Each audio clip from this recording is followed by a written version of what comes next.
আসসালামু আলাইকুম। আজকে আমাদের উদ্দেশ্য আমাদের তুলাই নদীতে মাছ ধরা। আমি আছি, আমার ছোট ভাই শাকিল, এই আছে আলামিন ভাইয়া, এই পিছনে আছে ফরিদুলের কাছে আমাদের আজকে জালগুলো আছে। আর আরেকটা ভাইস্তা আছে লাবিব, ও এখনো আসেনি, আসতেছে। আজকে আমরা সবাই মিলে আজকে ইচ্ছে হয়েছে যে আজকে আমরা মাছ মারবো। এই জন্য সবাই মিলে আজকে আমাদের তুলাই নদী, এই ছোট্ট নদীটি আছে, সেই নদীতে যাচ্ছি। এই যে আমাদের লাবিব ভাইস্তা আসতেছে দৌড়ে, সে বলতে চাচ্ছু দাঁড়াও আমি আসতেছি।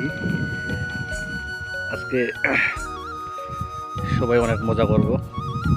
এই হচ্ছে আমাদের নিজামপুরের কাঞ্চন বিল।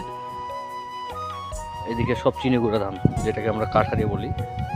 চিনিগুড়া ধান আমাদের দিনাজপুরের ঐতিহ্যবাহী ধান এবং ঐতিহ্যবাহী চাল, যেটা অনেক সুনাম রয়েছে সারা বিশ্বে এবং সারা বাংলাদেশে রপ্তানি হয়ে থাকে। চিনিগুড়া ধান, সব দিকে চিনিগুড়া ধান, মোটা ধান নাই এদিকে, সবগুলো চিনিগুড়া ধান। তো এদিকে আয় দাও।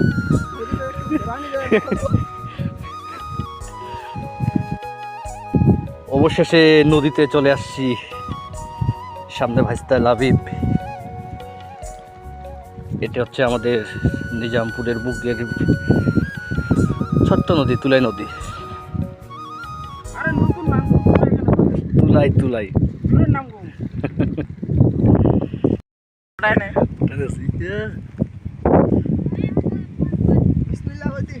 বড় বয়েলটা উঠে দেন বারে দোয়া কই দাও।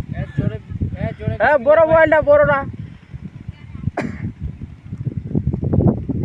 7 কেজি একটা না 2 কেজি হলো।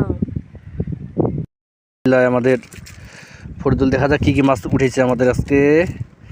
এই দেখা যাচ্ছে 1টা 2টা 3টা মাছ, দেখি কি কি মাছ আছে।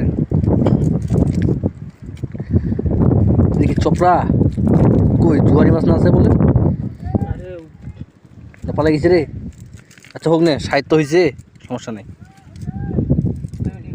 হ্যাঁ ওই তো এই তো 60টা ভালো হয়েছে আমাদের জুয়ারি মাছ দিয়ে, চোপড়া মাছ। ও রূপচাঁদা মাছ একটা হয়েছে রে বাচ্চা রে। এই সুবহানাল্লাহ সুবহানাল্লাহ সুবহানাল্লাহ।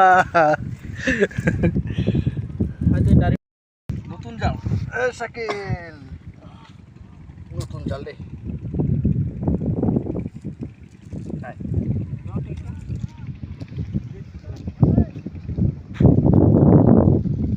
এইটাই আসলে তোমরা